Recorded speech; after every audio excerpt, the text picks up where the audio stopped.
আসসালামু আলাইকুম ওয়া রাহমাতুল্লাহি ওয়া বারাকাতুহু। রমজান মাস অসংখ্য ফজিলত এবং তাৎপর্যের মাস।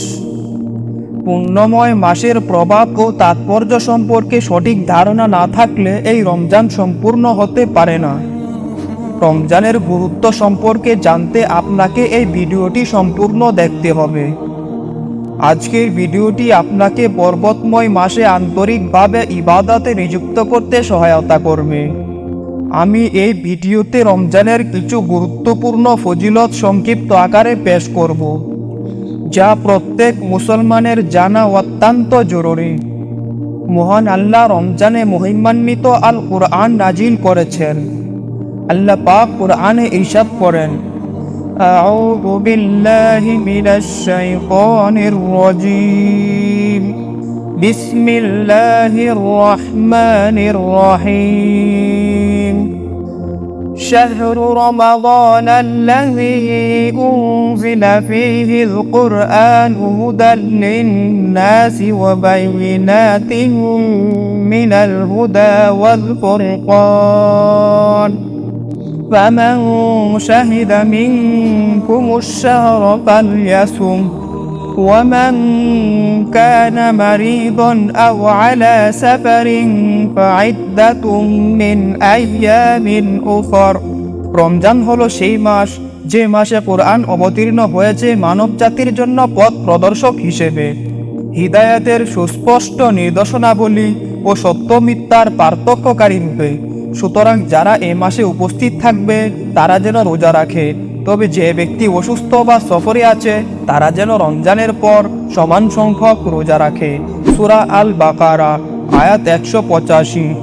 প্রিয় দর্শক, এখন আমি একাধারে রমজানের 10টি ফজিলত বর্ণনা করব। রমজানের ফজিলত নাম্বার 1, রমজানে রোজা রাখা ইসলামের অন্যতম একটি স্তম্ভ।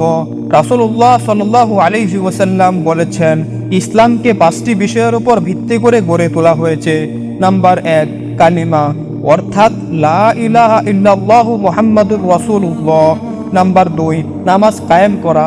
নাম্বার 3, যাকাত প্রদান করা। নম্বর 4, হজ করা। এবং নম্বর 5, রমজানে রোজা রাখা। সহিহ আল বুখারী হাদিস নং 8 এবং সহিহ মুসলিম হাদিস নং 16। রমজানের ফজিলত নম্বর 2, রমজানের একটি বিশেষ রাত লাইলাতুল কদর অর্থাৎ শবে কদর, যা হাজার মাসের চেয়ে উত্তম। আল্লাহ পাক পবিত্র কুরআনে ইরশাদ করেন, কদরের রাত হাজার মাসের চেয়ে উত্তম রাত। সূরা কদর আয়াত নং 3। রমজানের ফজিলত নম্বর 3, রমজান মাসে জান্নাতের দরজাগুলো খুলে দেওয়া হয় এবং জাহান্নামের দরজাগুলো বন্ধ করে দেওয়া হয়। যখন রমজান মাস শুরু হয় তখন বেহেশতের দরজাগুলো খুলে দেওয়া হয় এবং জাহান্নামের দরজাগুলো বন্ধ করে দেওয়া হয় এবং শয়তানকে শৃঙ্খলিত করা হয়। সহিহ আল বুখারী হাদিস নং 1899। রমজানের ফজিলত নম্বর 4, যারা অবহেলায় রমজান কাটায় তাদের জন্য রয়েছে কঠোর সতর্কবাণী। প্রিয় দর্শক, আপনি যদি রমজানে আপনার গুনাহ মাফ না করতে পারেন তবে আপনি অবশ্যই বড় ক্ষতির মধ্যে পড়বেন। রাসূলুল্লাহ সাল্লাল্লাহু আলাইহি ওয়াসাল্লাম বলেছেন, নিশ্চয়ই জিবরাইল আলাইহিস সালাম আমার কাছে এসেছিলেন এবং তিনি বলেছিলেন, যে ব্যক্তি রমজান মাসে পৌঁছাবে এবং তার গুনাহসমূহকে মাফ করাতে পারবে না তাকে ক্ষমা করা হবে না, সে জাহান্নামে প্রবেশ করবে এবং আল্লাহ তাকে দূরে নিক্ষেপ করবেন। তাই বলুন আমিন। তখন হুজুর আকরাম সাল্লাল্লাহু আলাইহি ওয়াসাল্লাম বললেন, আমিন। সহিহ ইবনে হিব্বান হাদিস নং 907।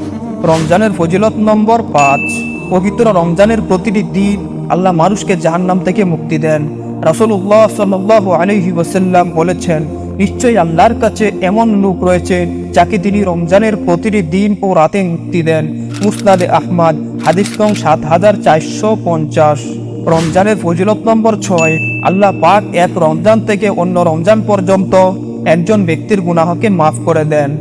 আল্লাহ রাসূল সাল্লাল্লাহু আলাইহি ওয়াসাল্লাম বলেছেন, 5 ওয়াক্ত সালাত এবং এক জুমার নামাজ থেকে পরবর্তী জুমার নামাজ পর্যন্ত এবং রমজান থেকে রমজান পর্যন্ত মধ্যবর্তী গুনাহের কাফফারা, যদি সে বড় গুনাহ থেকে দূরে থাকে। সহিহ মুসলিম হাদিস নং 233। রমজানের ফজিলত নম্বর 7, রমজান মাস এটি তাকওয়া ও ধার্মিকতা অর্জনের মাস। আল্লাহ কুরআনে বলেন, হে ঈমানদারগণ, তোমাদের উপর রোজা ফরজ করা হয়েছে, যেমন ফরজ করা হয়েছিল তোমাদের পূর্ববর্তীদের উপর, যাতে তোমরা মুত্তাকি হতে পারো। সূরা বাকারা আয়াত নং 183।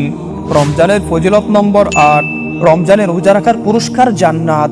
রাসূলুল্লাহ সাল্লাল্লাহু আলাইহি ওয়াসাল্লাম বলেছেন, নিশ্চয় জান্নাতে একটি দরজা আছে যার নাম আল রায়্যান। রোজাদারগণ কিয়ামতের দিন এর মধ্য দিয়ে প্রবেশ করবে, তাদের সাথে অন্য কেউ এটি দিয়ে প্রবেশ করবে না। প্রশ্ন করা হবে, রোজাদাররা কোথায়?